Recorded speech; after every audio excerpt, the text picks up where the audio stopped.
एक दलाल युट्यूबर आहेत तर एक व्हिडिओ तयार केला आणि त्या व्हिडिओमध्ये असं सांगितलं की मराठ्यांचा मुख्यमंत्री जरांगे पाटील होतील।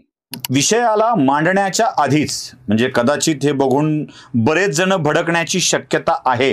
याचा अर्थ त्याने मान्य केले की आपण या तोंडानं अन्न खायचं तर शेण खात आहोत, त्याच्याही पुढे जाऊन आपण मानवी शेण खात आहोत हे त्यांनी मान्य केले आणि त्याच्यामुळे त्याने ती तयारी सुद्धा ठेवली की आपल्याला शिव्या बसणार आहेत आणि त्या आपल्याला खायच्यात। बघा, एक दलाल युट्यूबर आहेत ज्यांचं नाव आहे सुशील कुलकर्णी। या दलाल युट्यूबरनं काय केलं तर एक व्हिडिओ तयार केला आणि त्या व्हिडिओमध्ये असं सांगितलं की मराठ्यांचा मुख्यमंत्री जरांगे पाटील होतील। आता मुळामध्ये त्यांनी काय केलं, व्हिडिओ हा चालू केला, चालू करण्यापूर्वीच त्याच्या व्हिडिओच्या सुरुवातीला त्यांना अगदी स्पष्ट शब्दात सांगितलं की हा व्हिडिओ पाहून काही जण मला शिव्या घालतील। विषयाला मांडण्याच्या आधीच म्हणजे कदाचित हे बघून बरेच जण भडकण्याची शक्यता आहे। याचा अर्थ त्याने मान्य केले की आपण या तोंडानं अन्न खायचं तर शेण खात आहोत, त्याच्याही पुढे जाऊन आपण मानवी शेण खात आहोत हे त्यांनी मान्य केले आणि त्याच्यामुळे त्याने ती तयारी सुद्धा ठेवली की आपल्याला शिव्या बसणार आहेत आणि त्या आपल्याला खायच्यात। पण हे सगळं कशासाठी तर फक्त आणि फक्त दलाली करण्यासाठी। आता दलाल का म्हटलंय मी त्यांना, दलाल कोण असतात तर दलाल तीच व्यक्ती असते जी काय करते स्वतःला वस्तुनिष्ठ सांगते, मी कोणाकडून नाही, मी सगळ्यांचा आहे, मी वास्तव मांडणार वगैरे वगैरे वगैरे सगळ्या तत्वाच्या गप्पा झोडते आणि शेवटी काय करते तर विशिष्ट प्रकारचं षड्यंत्र चालवते एखाद्या समाजाच्या विरोधात, एखाद्या विचारधारेच्या विरोधात आणि एखाद्या विशिष्ट विचारधारेला घेऊन त्याचा अजेंडा ते राबवत असते। तर अशा प्रकारे सुशील कुलकर्णी जे आहेत त्यांचं जे युट्यूब चॅनल आहे ते निव्वळ आणि निव्वळ फक्त आणि फक्त दलाली करण्यासाठी प्रसिद्ध आहे आणि ती दलाली ते करतात सत्ताधाऱ्यांसाठी, बीजेपी साठी आणि RSS साठी, अगदी स्पष्ट। आणि ते काय करतात, हे सगळं करत असताना बाकीच्या सगळ्या लोकांना, बहुजनांना आणि त्यांच्या लढ्यांना खंगळ करण्याचं काम करतात। म्हणजे त्यांचा जो कोणता लढा असेल तो लढा मातीत घालण्याचं काम ते करतात आणि तेही पद्धतशीर रीतीनं, कारण त्यांना माहित आहे की इथला बहुजन, इथला मराठा समाज जो आहे तो राजकीय ज्ञानी नाही किंवा राजकीय समज अजून त्याच्यामध्ये नाही आणि मग त्या राजकीय असमजतीचा फायदा घेऊन, त्या राजकीय अज्ञानाचा फायदा घेऊन त्याच्यामध्ये बरोबर आपलं षड्यंत्र घालतात। तर अशा या दलिंदर प्रवृत्तीच्या सुशील कुलकर्णींकडे आज आपल्याला पाहायचं आहे। मुळात त्यांनी व्हिडिओच्या सुरुवातीला नाव घेतलं की राजकीय विश्लेषक भाऊ तोरसेकर। आता मूळ मुद्दा असा आहे की भाऊ तोरसेकर राजकीय विश्लेषक नाही वागा, ते राजकीय दलाल आहे। तुम्ही त्यांना राजकीय दलाल म्हणू शकता पण राजकीय विश्लेषक म्हणू शकत नाहीत। राजकीय विश्लेषक कोण असतो, जो सगळ्या बाजू सारख्या मांडतो, जो सगळ्यांना सारख्या न्यायाने तोलतो आणि जो वास्तव मांडतो। तर भाऊ तोरसेकर काय करतात, सगळ्या लहानपासून सगळ्यांनाच माहित आहे, लहाना मोठापासून सगळ्याला माहित आहे की भाऊ तोरसेकर हा केवळ आणि केवळ राजकीय दलाल आहे आणि तुम्ही त्याचं नाव घेतल्याशिवाय व्हिडिओत पुढे गेला नाहीत। म्हणजे सुशील कुलकर्णीचं आणि भाऊ तोरसेकरांचं असं आहे, एकमेकाचं घेतल्याशिवाय नाव म्हणायलो बरं का, एकमेकाचं नाव घेतल्याशिवाय यायचं इंजिनच पुढे जात नाही, कारण हे डबल इंजिन वाले माणसं आहेत। RSSचा माहित आहे तुम्हाला कार्यक्रम संघशक्ती युगे युगे, तर हे युगे गे मधले गे आहेत हे आणि त्याच्यामुळे मग हे काय करतात की एकमेकाचं घेतल्याशिवाय नाव हे पुढे जात नाहीत। आता मूळ मुद्दा असा आहे की सुशील कुलकर्णी साहेब असं म्हणले की मराठ्यांचा मुख्यमंत्री झाला पाहिजे। का बाबा, तुला एवढा जर पुळका आहे तर तू उभा राहा, तू तुझी पार्टी काढ आणि त्याच्यामध्ये दाखव ना की मराठा उमेदवार उभे केला त्याला मतदान दे। मूळ मुद्दा असा आहे की या सुशील कुलकर्ण्याच्या पार्श्वभागातल्या आळ्या किंवा किडे जास्त वळवळ करायला लागलेल्या आहेत मराठा समाजाच्या विरोधात। महत्वाचं म्हणजे त्यालाही माहित आहे शेतकरी संघटना ही महाराष्ट्रातली सगळ्यात मोठी शेतकऱ्यांची संघटना होती, अत्यंत पॉवरफुल होती, पण जसं शरद जोशी साहेबांनी राजकारणात प्रवेश केला शेतकरी संघटनेचा सत्यानाश झाला। माहित आहे, ते गुजरात मधले एक ते होते पटेल, हार्दिक पटेल, तर त्या हार्दिक पटेलांनी पाटीदार समाजाचा एवढा मोठा लढा उभारला होता, त्यांना आरक्षण मिळणारच होतं पण त्यांनी राजकीय प्रवेश केला आणि सत्यानाश झाला, माहितच आहे। म्हणजे आतापर्यंत भारतातली, महाराष्ट्रातली एक मानसिकता आहे की जो कोणता सामाजिक लढा, सामाजिक चळवळ किंवा कोणतीही शेतकरी चळवळ ह्या जोपर्यंत पॉवरफुल असतात तोपर्यंतच म्हणजे त्या चळवळ असतात किंवा त्या सामाजिक चळवळी असतात।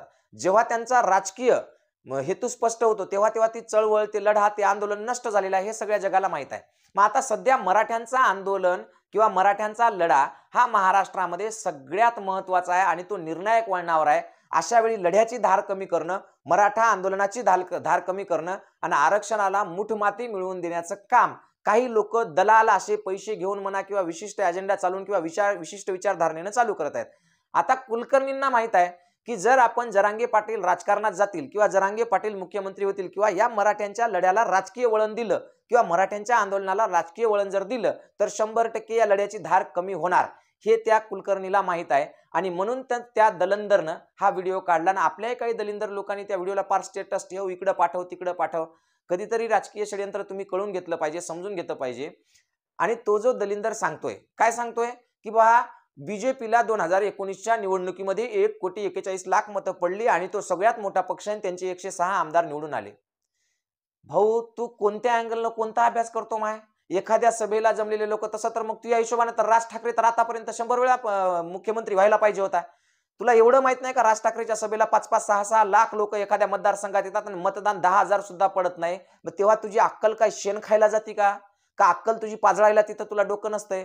विशिष्ट एकाच समाजाच्या, विशिष्ट एकाच आंदोलनाला बदनाम करण्याचा, एकाच नेतृत्वाला बदनाम करण्याचा तू काय विडा उचललायस का? तो तर उचललाय माहित आहे, पण किती? त्याला काही लिमिट असावी. तर कुलकर्णी महोदय, इथून पुढे तुम्ही बोलताना मराठ्याच्या नेतृत्वाबद्दल किंवा मराठा समाजाबद्दल जर काही विशिष्ट वेगळं बोललात तर आम्हाला फारसा काही वेळ लागणार नाही तुमच्यापर्यंत पोहोचायला. म्हणजे वैचारिक रीतीनं म्हणतोय बरं का, माझे सगळे व्हिडिओ पहा, आपले सगळे वैचारिक असतात आणि आपलं तुमच्यासारखा छुपा अजेंडा नसते. आपण तुमच्यासारखी दलाली करत नाही, तुमच्यासारखी भडवेगिरी करत नाही. आपण स्पष्टपणे सांगतो की मी मराठा समाजाचा एक खंदा कार्यकर्ता आहे आणि मी मराठा आरक्षणाच्या बाजूने काम करत आहे. बाकी मला तुमच्या कोणत्याही राजकारणावरून घेणं देणं नाही. बाकी तुमच्यासारखी दलाली करून मला काही पैसे दोन्हीकडून घ्यायचे नाहीत किंवा कोणत्याही प्रकारचं मला काहीच करायचं नाही. त्याच्यामुळे तुम्ही एकतर स्पष्ट सांगावं की आम्ही मनुवादी विचारसरणीनं काम करतो, आम्ही मराठ्यांच्या, मराठा समाजाच्या लढ्याच्या आणि नेतृत्वाच्या आम्ही विरोधक आहोत आणि मग त्या विरोधातून तुम्ही काम करा ना. त्याच्यापेक्षा आम्हाला छगन भुजबळ परवडला, तो तरी डायरेक्ट विरोध करतो. पण तुमच्यासारखे दलिंदर छुपे जे आहेत ते समाजासमोर उघडे पडणं खूप महत्वाचं आहे आणि म्हणून मग तुमच्यासाठी स्पेशल मला माझ्या तोंडाची एनर्जी वाया घालावी लागते. तर मूळ मुद्दा असा आहे की तुम्ही जे सांगितलं की यांच्या सभेला 1 कोटी 1.5 कोटी लोक होते, 1.5 कोटी लोकांवर जरांगे मुख्यमंत्री होतील किंवा येतील. जरांगे पाटलांनी स्पष्ट सांगितलेलं आहे, मला मुख्यमंत्री होण्यात इंटरेस्ट नाही, मला राजकारणात जाण्यात इंटरेस्ट नाही, राजकीय माझ्या कोणत्याच परिस्थितीत मी राजकीय निर्णय घेणार नाही किंवा कोणत्याही याच्यामध्ये राजकीय गोष्टीमध्ये हस्तक्षेप करणार नाही, जाणार नाही, काहीच नाही. एवढं सगळं स्पष्ट असताना तुमच्याच पार्श्वभागातले किडे काय इतके वळवळ करत आहेत त्यांना मुख्यमंत्री करण्याचे? किंवा नेमकं तुमच्यामध्ये असं काय नेमकं घुसलंय की तुमच्या अंगामध्ये हे भूत घुसलंय? म्हणजे तुम्ही काय करायला पाहिजे, एक तर स्पष्टपणे तो व्हिडिओ तिथून काढून टाकायला पाहिजे, जाहीररित्या माफी मागायला पाहिजे की जरांगे पाटलांचा किंवा मराठा आंदोलनाचा कोणताही आक्षेप नसताना, कोणत्याही त्या पद्धतीचा हेतू नसताना, कोणत्याही प्रकारचं काही नसताना मी जाणून बुजून त्याच्यामध्ये राजकारण घुसवत आहे, त्याबद्दल मला माफ करा असं तुम्ही म्हटलं पाहिजे. दुसरी महत्वाची गोष्ट, तुमच्या पर्सनल लायकीवर जायचं तर तुम्ही इतके दलिंदर आहात आणि इतके नालायक आहात की तुम्ही तुमच्या त्या आंबेजोगाईच्या याच्यामध्ये तुमचा 3रा नंबर आला तर तुम्ही ते जे परीक्षक होते त्या परीक्षकाच्या उरावर बसले होते, माझा 3रा नंबर काऊन काढला म्हणून स्पर्धेमध्ये.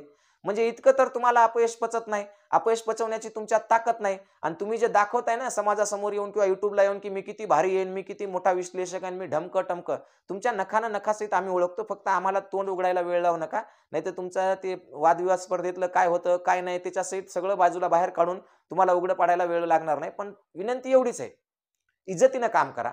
तुम्ही जे काम करताय ते चांगल्या पद्धतीने करा, प्रामाणिकपणे करा. एखाद्या नेतृत्वाला, एखाद्या समाजाच्या लढ्याला बदनाम करण्याचं काम करू नका. आणि त्या भाऊ तोरसेकरला इथून पुढे राजकीय विश्लेषक म्हणण्यापेक्षा राजकीय दलाल म्हटले तर आणखी खूप चांगलं होईल. बाकी तुमचे सगळे जे व्हिडिओ आहेत ते व्हिडिओ खरं म्हणजे बहुजन समाजाने या दलिंदर लोकांचं चॅनलच पाहू नये, डायरेक्ट पाहिलं त्या दिवशी त्याला रिपोर्ट करून टाकावं, इतकं तुमचे दलिंदर त्याच्यामध्ये व्हिडिओ असतात. तुम्ही एकच एक गोष्ट, तुम्ही स्वतः जरी तुमचे सगळे व्हिडिओ पाहिले ना तर तुम्हाला कळून जाईल की तुम्ही एखादं षडयंत्र चालवण्यासाठी किंवा एखादा मनुवादी विचार पुढे नेण्यासाठी स्वतःची किती लायकी काढून घेतलेली आहे, किती नीचपणा तुम्ही करत आहात, हे तुम्ही जरी व्हिडिओ पाहिले तर तुम्हाला कळून जाईल. बाकी तुम्हाला लाज लज्जा शरम नसतेच, कारण तुमच्यामध्ये तो भरलेला असते पहिलेपासून बेशरमपणा, आणि तुम्हाला तेच काम करायचं असते. तुम्हाला लाज लज्जा शरम हया काही जर राहिलं असतं तर तुम्ही अशा प्रकारचा एकच अजेंडा चालवून एखाद्या पक्षाचा, एखाद्या संघटनेचा किंवा मनुवादाचा असा प्रचार प्रसार तुम्ही केला नसता. तुम्ही माणूस म्हणून असले असते, पण तुम्ही माणूस नाहीत, तुम्ही दलाल आहात, हे तुम्ही वारंवार सिद्ध केलेलं आहे. त्याच्यामुळे सुशील कुलकर्णी साहेब, तुम्हाला कळकळीची विनंती आहे, इथून पुढे मराठा आरक्षणावर बोलताना किमान तुम्ही मराठा आरक्षणाला, मराठ्यांच्या नेतृत्वाला आणि मराठ्यांच्या लढाला हानी पोहोचला असं काही जर बोलले तर तुम्हाला उघडं पाडायला वेळ लागणार नाही. मग तुम्ही आहेत आणि आपण आहेत. आणि सगळ्याला एकदा विनंती करतो बरं का, या दलिंदराला त्याची अवकात दाखवून द्या आणि त्याला सांगा समजून की म्हणा मराठी आता इतके बी अज्ञानी राहिले नाहीत की तू तुझा अजेंडा चालवू शकशील. आणि माझी माहिती आवडली असेल तर आपल्या चॅनलला लाईक करा, सबस्क्राईब करा, हे बी विसरू नका.